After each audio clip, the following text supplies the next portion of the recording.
Le 19 juillet, le monde entier s'est remémoré une fois de plus le premier alunissage avec des humains en 1969. Le monde entier l'a vu de ses propres yeux. Mais est-ce bien sûr? Aujourd'hui encore, des doutes subsistent quant au récit officiel de la NASA et des médias.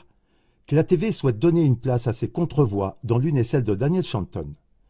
Vous pouvez voir ci-dessous un extrait d'un documentaire qui peut inciter n'importe qui à ne pas se fier aux apparences. Daniel Shanton est tombé sur de nombreuses incohérences concernant l'histoire de la conquête spatiale. Lorsque la NASA a affirmé avoir effectué son premier vol spatial habité, Shanton a affirmé d'emblée que tout n'était que trucage photographique et cinématographique. Ce qui a aussi éveillé en lui une grande méfiance vis-à-vis des représentations officielles, c'est la forte densité de francs-maçons dans les rangs des astronautes. Mais voyez vous-même. Buzz Aldrin Jr., le deuxième homme à avoir menti au sujet de la marche sur la Lune, est un franc-maçon pratiquant, ici avec la bague et faisant le signe avec les mains. Franc-maçon du 33e degré de la loge Montclair numéro 144 dans le New Jersey.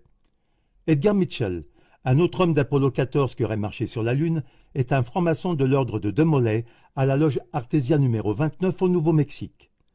James Irwin, d'Apollo 15, le dernier homme à avoir menti au sujet de la marche sur la Lune, est un membre de la loge Tejon numéro 104 à Colorado Springs. Don Heisler d'Apollo 7 était membre de la loge Luther B. Turner numéro 732 dans l'Ohio. Gordon Cooper, à bord de Mercury 9 et Gemini 5, était un maître maçon de la loge Carbondale numéro 82 dans le Colorado.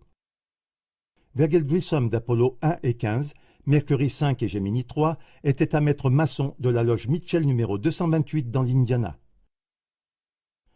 Walter Schirra Jr. d'Apollo 7, Gemini 6 et Mercury 8 était un franc-maçon du 33e degré de la loge Canaveral numéro 339 en Floride.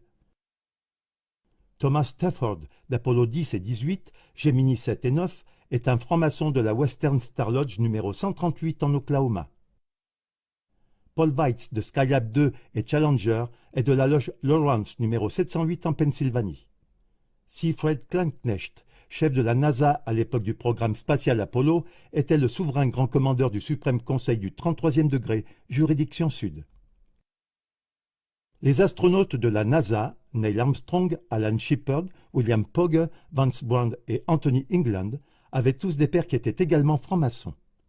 Le nombre d'astronautes connus pour être francs-maçons ou issus de familles maçonniques est surprenant. On peut supposer qu'un nombre encore plus grand d'astronautes et de personnes occupant des postes clés à la NASA appartiennent également à la fraternité, mais ne revendiquent pas leur appartenance de cette manière. Le nombre de francs-maçons, membres de la plus grande et de la plus ancienne société secrète du monde, impliqués dans la promotion et la promulgation de cette doctrine héliocentrique mondialiste depuis son origine jusqu'à aujourd'hui, devrait susciter quelques soupçons.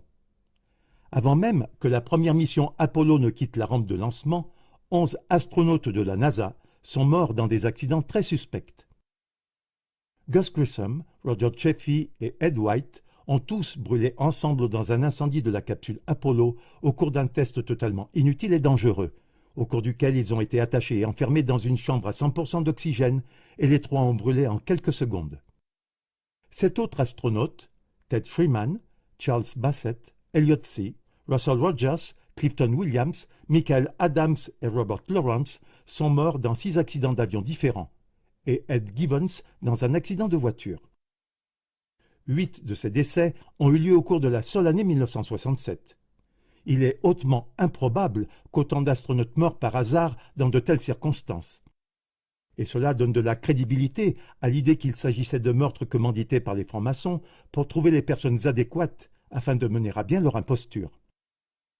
L'un des astronautes les plus virulents était Gus Grissom. En 1967, Grissom s'est montré de plus en plus agacé et a exprimé des doutes quant aux chances de la NASA de faire marcher un jour des hommes sur la Lune. Il estimait en effet que les chances étaient très minces, surtout après que la capsule Apollo eut échoué à plusieurs reprises au test de sécurité. Grissom a menacé de rendre publiques ses inquiétudes concernant le module lunaire et a même dit à sa femme Betty « Si jamais il y a un accident sérieux dans le programme spatial, il m'affectera certainement. » Juste après son assassinat, des agents du gouvernement ont fouillé la maison de Grissom avant que quiconque ne soit informé de l'incendie et de sa mort. Ils ont confisqué toutes ses notes personnelles et son journal intime et ne l'ont jamais rendu. On n'est pas obligé d'être du même avis que Daniel Shanton.